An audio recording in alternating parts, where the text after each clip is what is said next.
I'm Irish American, and like every good Irish American, I never stop talking about being Irish. Much to the hatred and disdain of real Irish people who are fucking over it. Close your mouth, all right? I don't want your big gaping mouth, looking at me while I talk. I don't want your big gaping mouth.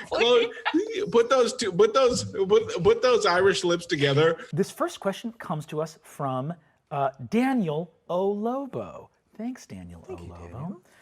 Good Irish name. That's a joke. There's not an apostrophe. It matches your eyes really well, Brennan. Yeah. Is that why they got this color? Is that why they got this color? Actually, your eyes too. Wow. Where's that Irish Visit eyes? Ireland. The Irish contingent. Yes. We're the Irish infomercial. They nicked these in Ballyvaughan. All right, so cheers, man. And also put a pinky underneath it in case your handles let go. Sláinte. I can't say that. I don't know. Sláinte? Sláinte. Sláinte. I always pronounced it slanty. Because I read it as it's written, but it's sláinte, and I don't know Irish people other than you. I had two bosses, and one of them was like, "Oh, they're two old Irish guys," and one was like, "Right, Brennan, well, let's lovely, of course." And that's you have to do what you can to especially for if you don't drink, that makes sense. And the other boss went, "Are you charging him?" And I was like, "What?" He was like, "Are you charging him for the fake shots of whiskey?" And I went, "No, of course not. It's iced tea." And he was like, "Charge him." And I love who is second boss because we're friends now. You see, like, riding a little pot of gold is a tiny little leprechaun, crazy red mutton chops and a bowler hat with a shamrock. Right, ten and welcome to Glama. Oh, bring gold everywhere. And can I be getting you a drink then?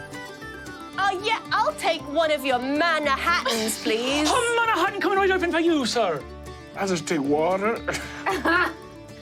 You'll have a Manhattan, too. Oh, the days of the Kerry dancing, oh, the ring of the piper's tune. Stand on the bar, Oh, for one of those hours of gladness, gone alas like our youth too soon. Bing! Two beautiful, sparkling fairy drinks appear in front of you.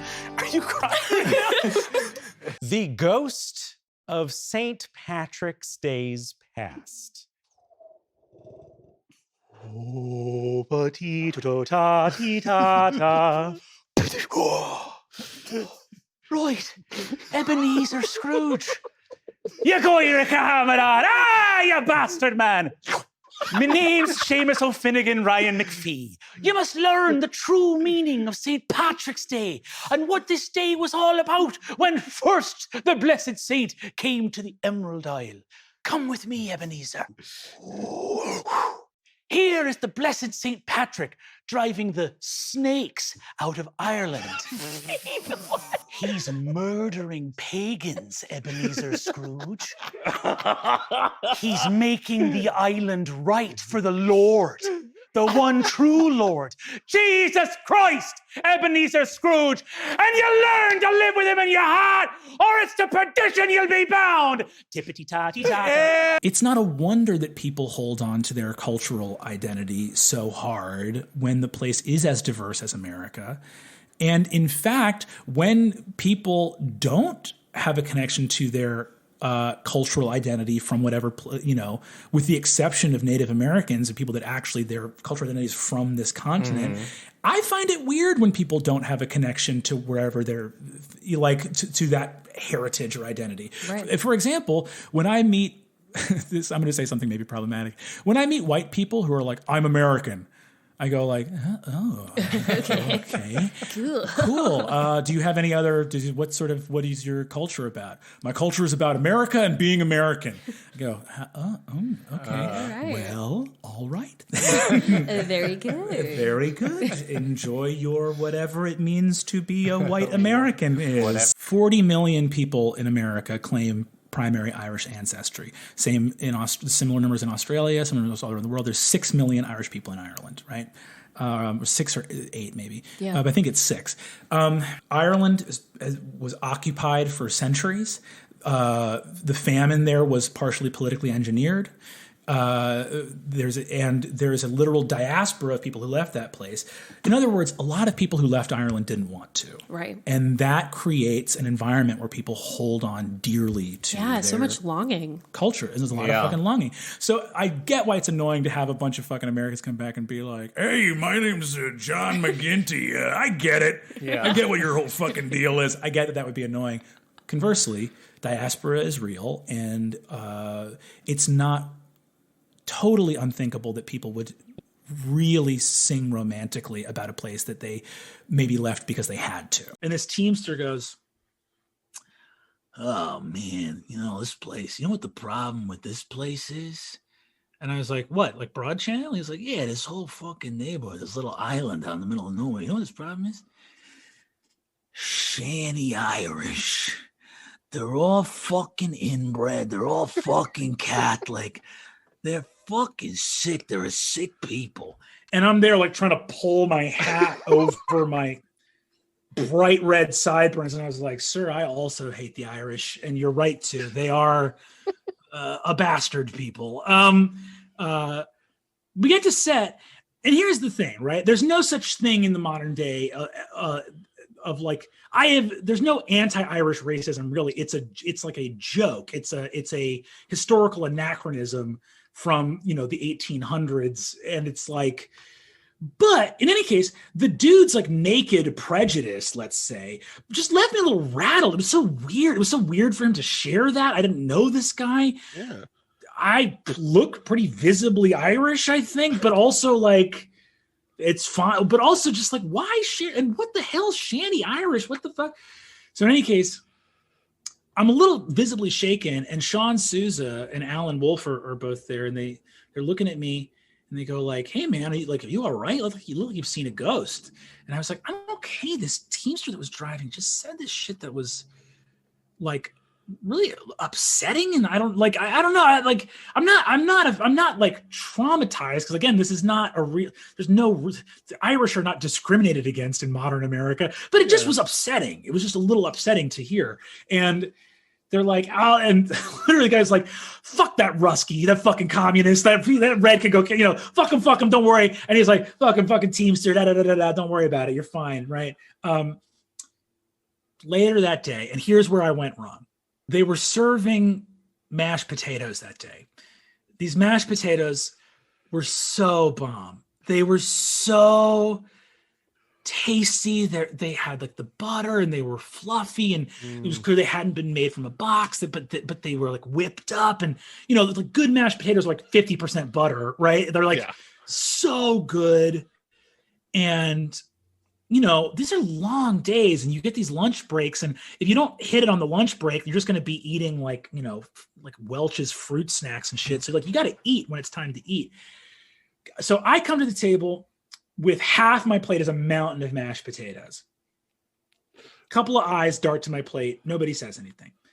They're gone, right? Yeah.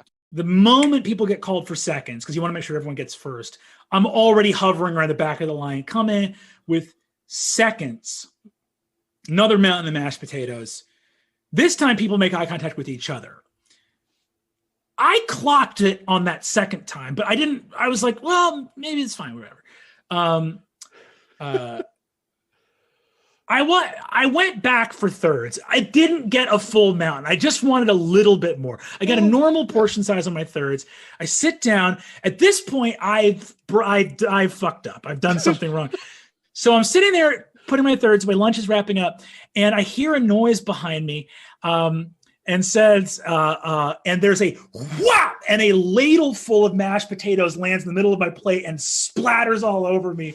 And Alan Wolf goes, "How you like fourths, you shanty Irish prick?" And everyone bursts into laughter. Oh my God. And from that day forward, I was Shanty. That was my nickname. Sometimes if I was egregiously fucking up on the job, that would get shortened to Sippy, which was Sip, Shanty Irish prick. Shanty Irish prick, of course. Wow. I mean, I'm sure those mashed potatoes were good. I know.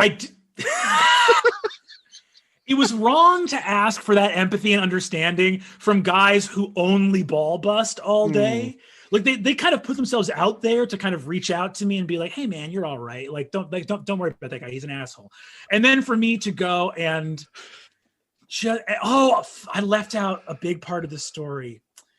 On my thirds, I decided I felt like I needed to explain. So on my thirds, that smaller portion, I did go, these potatoes are so good. And that's what prompted Alan to go get the ladle. I left them no recourse, really. There was only one. They were backed into a corner, really. Oh my God. No, this is a teaching lesson to anyone listening. That's all it is. If you're going to ask for that kind of extension of empathy, don't immediately prove the wildly prejudiced Teamster right like 40 minutes later. I'm over here like, that guy hates the Irish. I fucking love these potatoes. Oh, tata. The Irish people have so little going for them cuisine-wise that they have to fight hard for corned beef and cabbage. Gotta fight hard for it. Oh, no. I could be wrong, but I do often... Like when we were traveling in Ireland, it was like you can go to a place and get a traditional Irish breakfast, but also you don't have to do that. Go get shawarma at the good shawarma place. Yeah. Like, I have never been to England. I really want to go. But the vibe I got from Ireland, which I think from having a lot of friends in Ireland and having a big Irish American family, is there's sort of a thing of like, hey, there's lots of things we're very proud about in our culture. The cuisine, can we talk about literature? Can we talk about amazing? Can we talk about? Let's talk about. Let's talk about. My mom was a writer, and she was also a Celtic Arthurian scholar. I went to like spring Celtic Beltane festivals growing up, and we had like Joseph Campbell in the house, and all this stuff. And it's not lost on me. And I always kind of circle back to this in my head, which is always the idea of mythology, and you go through all over the world and you will find rituals of shared group communal storytelling and people wearing masks to create profound spiritual mythological significance. My mom coordinated like Beltane festivals that are the Celtic spring festivals. So cool. Very cool. So like I grew up with an Irish American identity much more centered around like the fucking like the Dagda and Angus and Lulam Fada and Nuada Silverhand, all these ancient legends of cool ass pagan Ireland, fucking sorcerers turning into druids turning into different animals to escape witches that were chasing them. My house, my folks' house that I grew up in was like this little moss covered cottage surrounded by giant pine trees. We have a little green man on the front door. Like, all the things we've ever done, the one that is the most based on my own teen experiences is this one, and it's not close. This is like very close to a festival. Unfortunately, Brennan and I share some things. Just like growing up around hippies, man, and just people like having a like comfort with the sort of. I remember, man, the first time I stayed late at our Beltane, our like spring pagan festival, the amount of naked bodies from people that. In your whole life, you're like, well, you can if you stay late, you can see naked people. And you're like, what? And then you go and you're like, no, it's your whole community. It's your whole town is naked. Yeah. And it's... That's tight.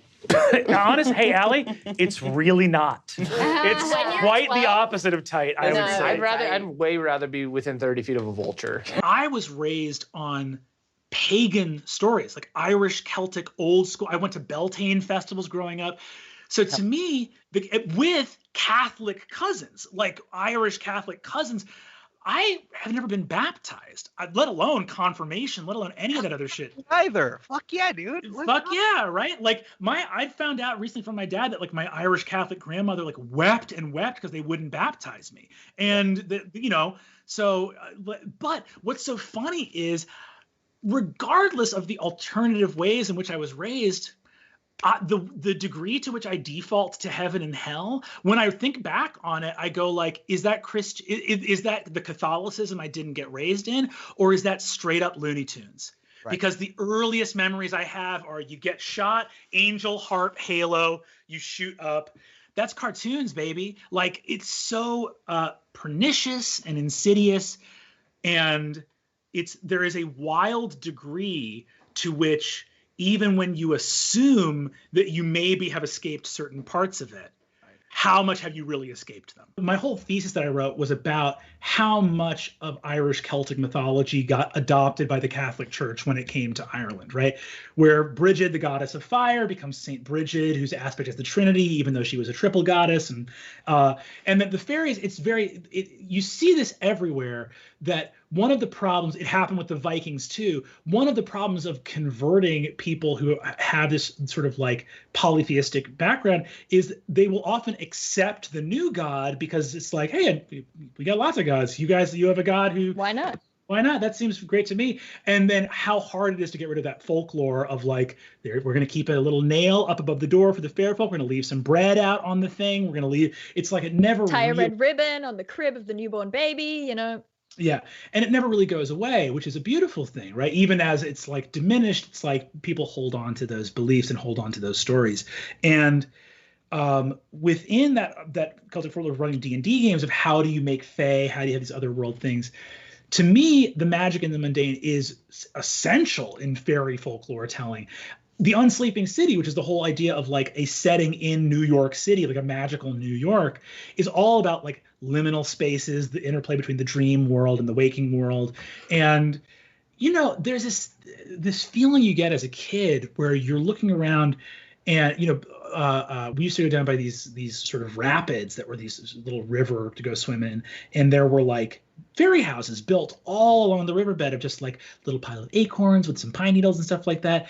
And that unshakable feeling of like, oh, there is magic around every corner. Like, absolutely. Like within the mundane, within all these things, that feeling that, again, there is a coterminous reality with ours, that we're always just one sleepy step on a walk home at the witching hour. You're always one moment away from it is like, I don't know, it's my favorite type of fantasy storytelling. The adventure coin has been in my front left pocket since I was 15 years old. It is a lucky charm, a little lucky charm, that I have lost it on occasion. One time I lost it for literally, I think like a year and like a day, like almost to the day for a single year. I lost it for several months and found it again under the floor mounted like radiator heater of a coffee shop. It was like in the dust under a radiator coffee shop for like months. And I managed to go back to that coffee shop and kind of like looked, I was like, I just had a feeling like, maybe did I lose it here? And found it miraculously. I'm going to tell a story. Your listeners aren't, I want to come hat in hand with humility, that I know that this story will wrinkle the noses and brows of some skeptics. I'm going to tell you what happened. I wish I could change the facts to make it more believable. I'm not going to do that. And if some of you have to bail on me and my credibility, so be it. 15 years old, I'm working as I had a weird situation with this summer camp I used to work at, this live action role-playing summer camp. And I still do actually work there from time to time. It's called the Wayfinder Experience. You should check them out. They're a great LARP camp for kids. I highly recommend them. I started being a staff member there early. Myself and my brother got shares in the company when we were 15 years old. Wow. Because we were running these promotional events that doubled or tripled the number of kids that signed up for the camp. Like, you know, not too shabby. Yeah. Not too shabby. Right. And I was helping load for an event, and I think I was doing some like story stuff or something like that at this place called the Woodstock Day School in Woodstock, New York. It's Sunday. We're loading in. I'm doing what's called a land walk because I'm looking for locations that we're going to use in our like LARP adventure game. I'm walking in between. It's sort of like a little woodland campus. It's a very hippie school. It's a day school. So it's Sunday. There's no kids there. Brightly colored buildings with lots of greenery and trees around, little sort of pathways, like wood chip pathways and stuff. I'm walking. breaking from the wood line of the actual forest and sprinting towards me is a young girl around my age. So, like a teenager, adolescent girl, full glittery makeup, diaphanous white gown, barefoot, and fairy wings on her back. The fairy wings were clearly a costume, right? Like, if this was a real fairy, the wings were still fake, right? Okay. The wings are these big dragonfly wings, and she's got, again, like glittery makeup on, sprints, and I'm looking and I go like, listen, I work at a LARP camp. It's not unusual to see someone in a fairy costume, but it's Sunday. There's not, like, participants don't even get here until tomorrow. We're like loading in the day before. Sprints towards me. I stop dead in my tracks because I don't recognize this person. And like, I've been going to the camp since I was 11 as a participant. I know most people there, but I look up and I go like, hi, as the person runs up to me. They're like, hi. And I kind of like, are you here? Are you here early? Like, this person's not supposed to be here till tomorrow. And they're not even supposed to be in costume until Wednesday. Like, the first day or two of activities are like, capture the flag and like lunch and stuff, like workshops and stuff. She smiles, laughs, takes that coin that I showed you, which is this little brass button with a Chinese character on it, and puts it in my hand, giggles, and runs into the woods without saying a word. And I am left there completely stunned. And I don't chase her because, like, I don't.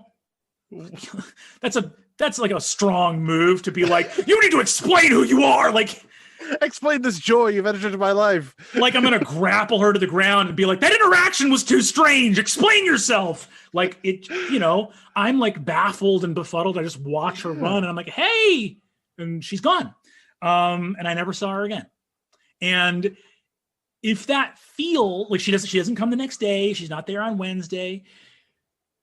If that feels like an anticlimactic ending to the story, and you're at home listening to this and you're like, geez, Brennan, that story kind of just ends on nothing. You're telling me I never figured it out. It's 18 years since then. And I have this magic coin that either someone dressed as a fairy or a fairy who, like, my mortal mind turned the wings into fabric so my, like, psyche wouldn't shatter at the understanding that magic is real, came out, gave me this token, and sprinted into the forest. And I've kept it in my front left pocket, sans the moments where it has almost mythically, like, vanished and then returned. I've always managed to find it again. Kept it in my front left pocket ever since. I am a hardcore skeptic.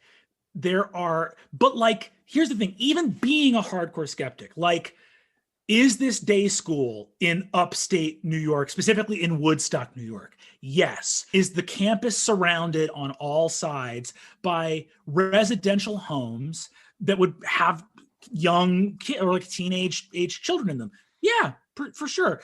Is Woodstock probably have a high occurrence of kids that own fairy costumes? Yeah, I bet Woodstock per capita, there's more people owning fairy costumes than your average, Kokomo, Indiana, I bet. Even with all that, even if you're as skeptical as possible, some young girl dressed as a fairy and sprinted into the school next to her house to give a charm to the first stranger she met. And that doesn't leave me feeling like a lot on way more solid ground either. That's just as shaky for any number of reasons. For a person that was raised not just on fairy tales, but like the OG fairy tales. Yeah, fairies with an E. Right? The Shi, the Tuatha De Danann, and like to be through these rolling hills and little old wall. You see a stone wall by an old tree with a little wood gate covered in moss that you're like, if I open that and I step through, will I go to the other side of the wall or will I go somewhere else? Yeah. And you see that and you're like, that wall and that little pasture is older than my whole ass country. Ireland was one of the most beautiful places I've ever been. Cliffs of Moher, fucking Bundoran, went to the ferry bridge in Bundoran. Brunabon, seeing these like ancient fucking stone mounds and religious sites. incredible. Far and away, the headline for Ireland for me was the Irish people. Meeting Ted McCormick, meeting this fucking singer. Yeah. Like as Ireland is one of the most gorgeous places in the world I've ever fucking been. The headline is the people, Irish people. Like just every fucking interaction was delightful. I don't know how to say it other than like the most generous, funny, charming, kind fucking people. It was really fucking wonderful. Donegal is A, the homeland of the Mulligans. B, is a really fascinating county of Ireland. It is the northernmost county in Ireland, but is part of the Republic of Ireland. So it's part of it's not Northern Ireland, even though it's the northernmost. It kind of wraps around in the western part. So Donegal is has a long history of like sailors and fishermen, and it's the northernmost Irish part. So it was like cold when we got up there.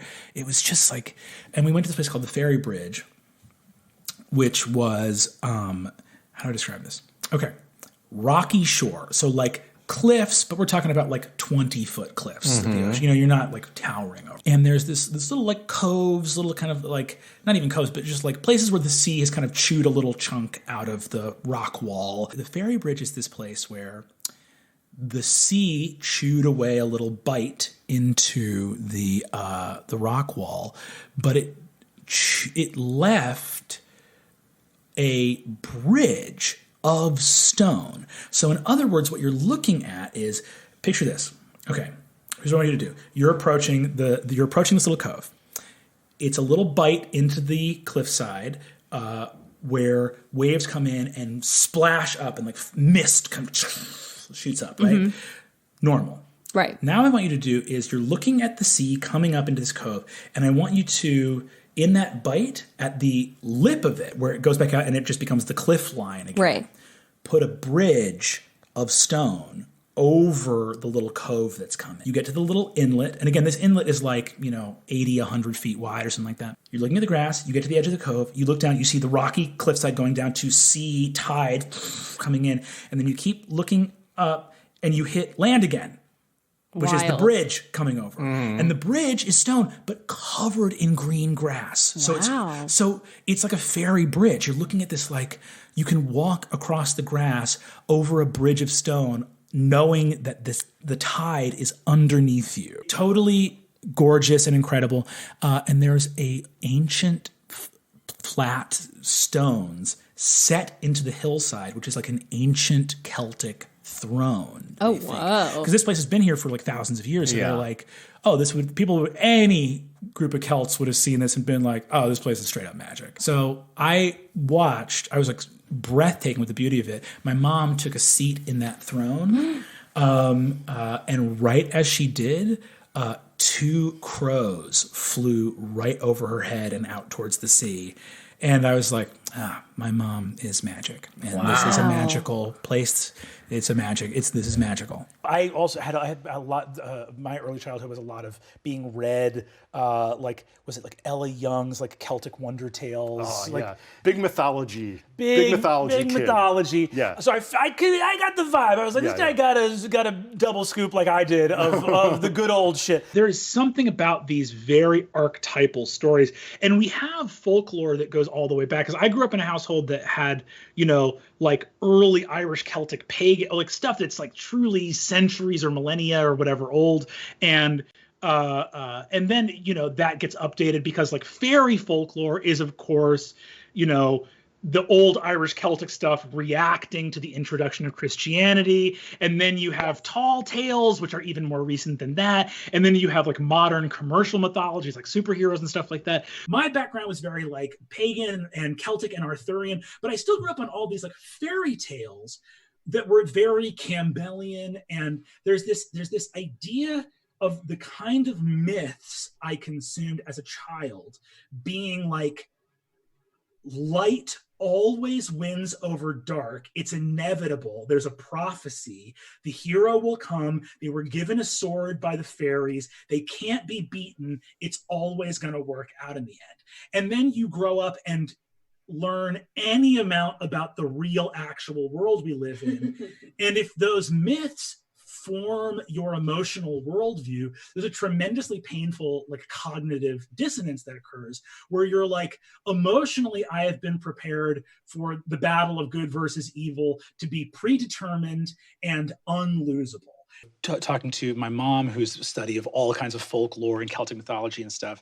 And we've been talking a lot, I was talking with Emily about kind of like the morals of tales and how many fairy tales have, like, especially like Pinocchio and Red, it's like morals, like this is what you should do and this is how you should be. And Puss in Boots is actually a type of story that in like the old Celtic stuff that like I grew up listening to is way more common, which is stories where the moral isn't at the end, it's ambiently all throughout. And the moral of the story is, it's great to be smart. Like, the moral is like, this guy's tricky at the beginning of the story, and he's tricky in the middle, and he's tricky at the end. And man, does that make you want? Isn't it great to have a clever friend? She's like, I'm small, but I'm smart, and I can figure it out. My mom referred to them as like warrior stories and magician stories, like in that thing, where it's like, and the difference being like a warrior story is, you go to a thing and it's like, you know, often in the Celtic tradition, there were a lot of taboos. There were like things you swore you wouldn't do. And it's like, oh, this person swore like, this person has like a thing on them that's like, you can never wear a cloak to a thing. You've been forbade from doing that. But the queen demands that everyone that comes to the celebration wear a cloak. And now you're like catch-22. And the warrior's thing is, I make a choice and am doomed by the choice I made and accept my doom.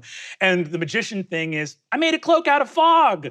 Right. So it's not really a cloak. That rules. So that's some real fucking Celtic trickster hero. The answer lies between the paths.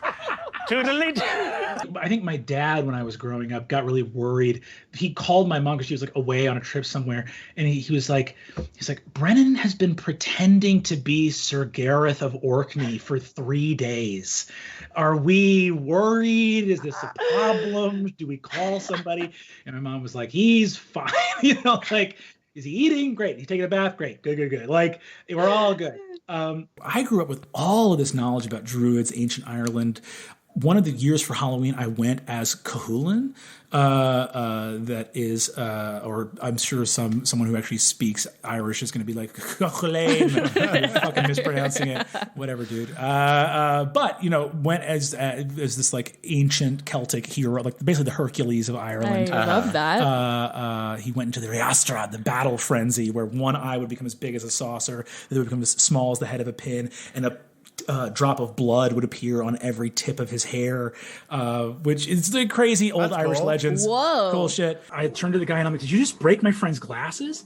And the guy got up, approached me and got up in my face and said, yeah, you want to fight about it? And I remember the sensation of being in my brain being like, this is horrifying. Like, this guy's attacking us. I can't believe. And then I looked out of my eyes to my right and saw my fist traveling through the air. And I was like, oh no. It's happening. It's happening. Oh no. My violent Irish ancestors have possessed my body. They're like, you don't drink. You're not Catholic. You'll at least fight. You're going to fight. And I was like, oh, no. You just don't know when to give up, do you? I can do this all day. I immediately went to Vercingetorix, the historical Celtic general who like got captured by the Romans and is like, I'm super good at fighting. Would you guys just let me fight for you? And they're like, hey, this guy's all right. That would be a very to play the barbarian trying to make it in the imperial court. That could be very fun. I call myself Irish in America because America is a very diverse country. Right. When I was in Ireland, I was like, oh, I'm an American. Full stop. I'm fully fucked. People clock me as American. It was very funny because one of them was like, look, like you fit in like a glove. Like, look, you got the map of Ireland on your face. You got the red hair and everything. Like you look like a nice Irish lad. And one of them turned to the other and went went like, you can tell he's not Irish. He's built and he's not smiling. And she said, he's built and he's smiling. I love that so much. He's built and he's smiling. Yeah. Very nice compliment. Thank you. In an unventilated attic. Oh, yeah. And I was like, it's yoga. How bad can it be? And I'm doing all this stuff and I'm going like, Jesus Christ. Like sliding on your mat. Sliding on my mat, like going like, the Irish body was not made for this. You know, like, There's a pub in Doolin called Gus O'Connor's where they play Irish trad music just at a table. There's no stage. They're just playing at a table in the bar every night. I get there the first night and I've missed the first couple songs. There is a one-legged, snow white beard and head of hair in the way that only old Irish guys do, where they look as ancient as like an old forest gnome, except for their eyes that are as flint blue and piercing as if they were a 20-year-old man. and made this character who is sort of like the old, like, Irish fairy tale, like, peddler, traveler, storyteller character, that sort of like trickster storyteller, and with the idea of a character who's probably like scruffy and busted and older and not necessarily this like hot, seductive character, but has that other type of charisma where it's like you hang on their every word. Yeah. And all those different definitions of charisma that come off of that word. And he is singing with this old Irish, voice, just the most heartrending songs. Oh, the money that here I have, I spent it in good company. And then these like funny body songs as well. Right. Poor old Dicey Riley, she has taken to her Yes, cups. And I'm just like, He only ducked his head as a bottle of whiskey flew at him. Pissed and falling on the bed, the liquor scattered over Tim. Tim revives, see how he rises. Timothy rising from the dead, saying, "Where your whiskey around like this? I'm unruly and think I'm dead. I like to resurrect the vastness." Now, this is a funny thing with specifically Gus O'Connor's and that trad music. I missed the first song, and both my brothers were like, it's the most heartbreaking song in the world. It was like beautiful. And I was like, what was it? What was the name of the song? What was it called? And they're like, don't know. Don't remember a single fucking lyric. But it was about heartbreak, sorrow. And then what happens is pre-context. I've never had a drink in my life. I don't ever want to. But I knew I was going to Ireland, and there is a cultural relationship with alcohol there that is not as problematic as the one in America necessarily. And there's also like a mystical, spiritual connection to it all, right?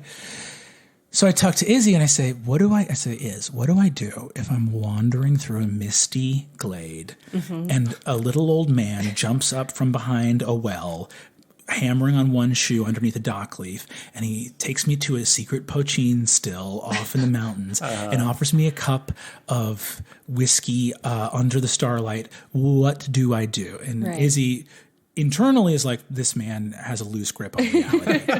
But externally, she was like, I don't know, babe. You got to do whatever you think is best. And I was like, fuck. Because I don't want to say no to a story, but I don't want to drink. The night after I missed that song, I go back to Gus O'Connor's the next night. Ted McCormick, this one-legged, flint blue-eyed saint, is back singing again. He sings all these songs, right? And I go up to him at the bar afterwards. He does a little set, and then he goes to the bar. And then I go, Mr. McCormick, you're so incredible. Thank you so much. That's, whatever, so kind of you. And he goes, oh, thank you, lad. It's kind of you to say. And I go, you sang a song last night at the beginning that I missed. My brothers told me I had to hear it. And I don't know if you sang, a lot of the songs you sang tonight were very funny. So I don't know if it was one of the ones tonight. I can't tell. And he goes, oh, what was the name of the song? And I said, my brothers couldn't tell me. And he said, what were the lyrics? And I said, they couldn't tell me that either. And he says, well, what was it about? And I say, it was about heartbreak, sorrow, longing. And he goes, lad, you've narrowed it down. Not at all. Irish songs are all about heartbreak and sorrow. But Murph and I think, have a similar Irish fixation on sadness, on like melancholy and sadness and heartbreak that just keeps returning. Mankind was more disposed to suffer while evils are sufferable. Freedom! And I go, shit. And he's like, well, I perform the same sort of trad songs over and over. So I have these, I sell CDs here. So if you want to buy one of the CDs, you could probably find it on that and play it for your brothers and they could tell you which one it was. And I'm like, great. And he takes out his two things, and there's a sort of the tragedy ones and the comedy ones, and he hands the tragedy one. And I was like, I'll get the comedy one too. And he's like, oh, it's all right, lad, it won't be on the comedy one. And I was like, you're amazing. I want to buy both these CDs. Yeah. So I buy them both, and he's like, oh, you're a good lad. And he's like, let me get you a drink. And I go, oh, wow. This is the magic moment. And I say, Mr. McCormick, that's so kind of you. Yes, I'll take a drink. And he looks and says, what are you having? And for reasons of poetry and Irish madness that I can't describe, I say, I'll have what you're having. And he says, grand. And he turns to the bar and goes, Sean, let me get 2 glass bottles of Coca-Cola. Can you fucking believe it? The guy drinks Coca-Cola. And I didn't say anything to him about it. I just cheersed him, and it's like moving. Yeah. This is the same bartender, by the way, who had walked up earlier to, who had been talking to all these Americans and had been like, what did he say? He went like, he kept saying like, how you doing? How you doing? How you doing? And when I walked up, he looked at me and went, what's the crack? Which is Irish. Crack is like a Gaelic word. So I had another moment of little belonging there. Yeah. I'm like, oh my God, what's the crack? You think I'm one of you? If there is a God being or substance, you got to jump in it. You just got like, oh, Is that your instinct? truly, there's a lot of legends that I was raised on as a kid that are Irish, Celtic, pagan myths. A lot of heroes and wise men like either dunk their whole heads in things or stick their thumbs. Like Finn McCool, the salmon of wisdom was being cooked on a fire, and he was like, "Gotta stick my thumb in that." And he stuck his thumb in it. And then his druid mentor was like, "You dumbass!" And he's like, "You ruined the salmon of wisdom. I was gonna eat that and become like omniscient." But then from then on, Finn, whenever he wanted to, he could suck his thumb and get like an augury or learn something or have a vision. That is not going to help parents who are trying to wean their kids off sucking their thumb. When I did my big cross-country road trip, the first thing I did in Yosemite when we found a nice stream was I dunked my head in it. So just checking. You got to dunk your head and stuff. I respect and appreciate that. It makes my job as a DM that much more fun to fuck with you. There's the books themselves, like look up the Tuatha De Danann, look up the Tan, which is the history of the raids of Ulster and I think it's the cattle raid of Ulster. Is it the cattle raid of Cooley? I forget. But you can look up the stories of Finn McCool and the Fenians, the Book of Invasions. That's a very funny thing too about Irish culture is that even the mythological book is called the Book of Invasions, about all the times Ireland has been conquered.